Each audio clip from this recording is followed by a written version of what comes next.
Hey, welcome to The Explainer. Today we're going to tackle one of the most common and, honestly, one of the most dangerous myths out there about how to build wealth. It's a piece of advice you've probably heard 1,000 times from all sorts of financial gurus. Right here. This is the big one. It's everywhere. Books, seminars, you name it. The idea that borrowing money, leveraging debt, is the secret password to getting rich. It sounds so powerful, doesn't it? But here's the thing, that's not the whole story, not even close.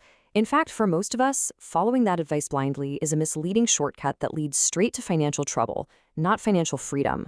So let's really unpack what our source calls the debt-to-wealth myth. Because the real key to using debt the right way isn't about how good you are at borrowing. It's all about what you already have in your corner before you even think about taking on a loan. And this gets us to the most crucial point of all. The real difference maker isn't some secret handshake for getting loans. It's owning assets, plain and simple. Assets are the foundation. Leverage is just a tool you get to use after you've built that solid foundation. Without assets, you're not leveraging anything. You're just going into debt. To really get this, let's look at a classic example that people always bring up, John D. Rockefeller. His name is often used to back up this whole leverage debt idea, but if you look at how he actually got started, it's the perfect story to bust that myth wide open. See, the popular myth gets Rockefeller's story completely backward. He didn't just walk into a bank and get a giant loan. No way. He started out as a bookkeeper, learning the ins and outs of money. And from that, he learned how to save and sacrifice, building up his own cash, dollar by painful dollar. So when that big opportunity came along, a new oil refinery, he didn't have to go begging. He put his own money on the line. He used his savings to lay the first brick of his empire himself. And this is a really, really important distinction. Now, later on, did Rockefeller use leverage? Absolutely. But he wasn't borrowing to pay for a fancy lifestyle or his daily bills. He leveraged to pour fuel on a fire that was already burning bright. His successful, asset-backed business, Standard Oil. He brought in capital to grow something that he had already proven worked. So Rockefeller's real story, it actually gives us a practical game plan that we can use. Let's break down what our source calls the asset-first strategy. It's a path based on how wealth was really built. This whole strategy really boils down to 4 key stages. First, you have to save and sacrifice to build up your own capital. Then, just like Rockefeller, you got to learn the numbers. Really understand your finances.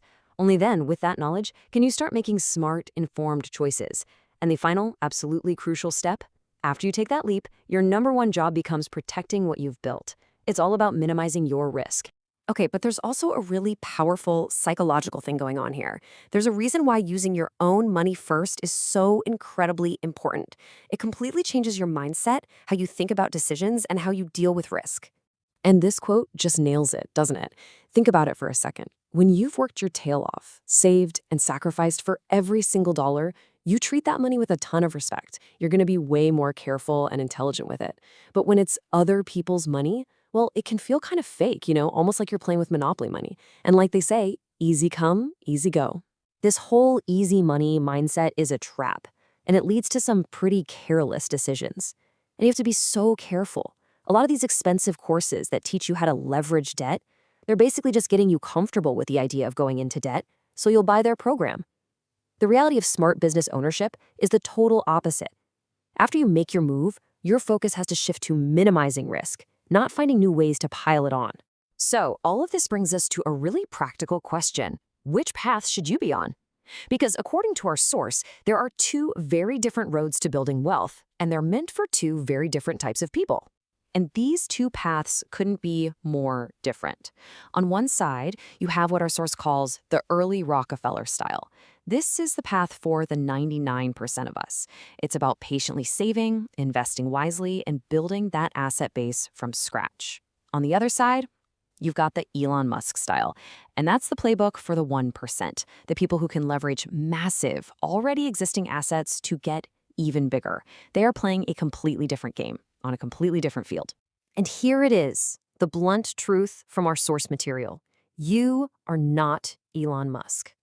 And you're not a multimillionaire, at least not yet. Trying to copy their moves without their massive pile of assets is just a recipe for disaster. You have to build your foundation first. Here's a pretty good benchmark. Just ask yourself this question. Is your company so enormous that people are accusing it of being a monopoly the way Standard Oil was? If the answer is no, and for almost all of us that's a big fat no, then your main focus should not be on massive leverage. It should be on saving, building, and investing smart. So let's end on the one question that this whole explainer really boils down to. Take a hard look at your own finances and ask yourself honestly, with every choice you make, every dollar you spend or borrow, are you building assets that will grow and work for you? Or are you just building liabilities that are going to weigh you down? Because the answer to that question, well, that's what's going to determine your entire financial future.